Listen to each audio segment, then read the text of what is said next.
Ukraine has said they need an arsenal of new weapons to finally defeat Russia, as it's feared Vladimir Putin is gearing up for the next phase of his invasion. President Volodymyr Zelensky has repeatedly called for more arms to bolster his forces as they bravely stand up against Moscow. While the West is handing over tanks, missiles and other weapons, Ukraine fears it may not be enough to completely beat Putin.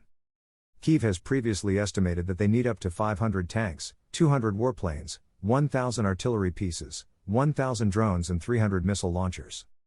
Modern tanks have been the latest weapons earmarked with be sent, with Ukraine due to receive Challenge 2s, Leopard 2s and M1 Abrams vehicles. The West is due to deliver 321 tanks to Ukraine. But now the next diplomatic tug of war will be over fighter planes, with Kyiv saying they need modern jets to take on the Russians. U.S. President Joe Biden poured cold water on sending F-16s, but Poland could be ready to step in to supply them, according to Ukraine. Kyiv's wish list includes planes such as the ultra-high-tech F-35s, Eurofighters, Tornadoes, French-made Rafales and Saab Gripens. Ukraine has said it needs up to 200 planes to replace its aging and obsolete aircraft left over from the collapsed Soviet Union. "We are inferior in technology. Therefore, the need is serious," said Ukrainian Air Force official Yuri Ignat. It has also been reported some U.S. Air Force officials are keen to send high-tech drones, such as MQ-9 Reaper, to help Ukraine. But according to reports last December, the Pentagon remains unconvinced. Ukraine also wants a continued supply of missiles, missile launchers, armored vehicles, and ammunition to continue to the fight against Russia. They say they need long ranges to potentially be able to strike inside of Russia to disrupt their supply lines. Russia has meted out cruelty and brutality across Ukraine since they invaded, and the prospect of Putin winning is seen as catastrophic by the West. Ukraine is however facing an uphill battle as Russia has one of the largest military forces in the world.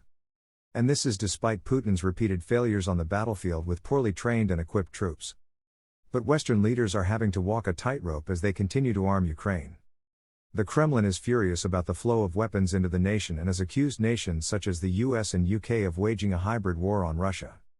And there is the constant threat of escalation hanging over the conflict, which is the biggest war in Europe since the end of World War II.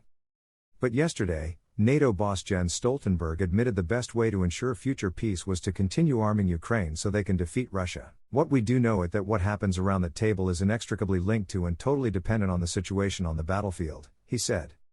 "So if we really want Ukraine to prevail as a sovereign, independent nation in Europe, then we need to support them now. Military support today makes it possible to reach a peace agreement tomorrow." Stoltenberg also warned, however, that Moscow is preparing for a new offensive, massing at least 200,000 soldiers as the war heads for its first anniversary of February 24. Ukraine has said the date could be a symbolic moment for Putin to launch a new attack, and that it could be the largest offensive since the start of the war.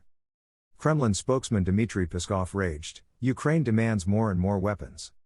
The West is encouraging these demands, and professes its readiness to provide such weapons. It's a dead-end situation. It leads to significant escalation. It leads to NATO countries more and more becoming directly involved in the conflict, but it doesn't have the potential to change the course of events and will not do so." Ukraine has been warning over the winter that Putin's forces will be gearing up for renewed attack in 2023.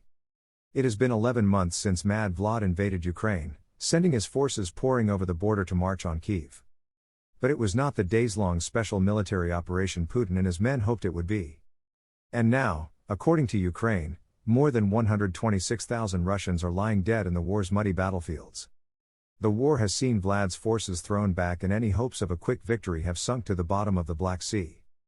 But despite staggering losses, the Russian army is understood to be more than 1 million men strong, with another 2 million reservists who could called up.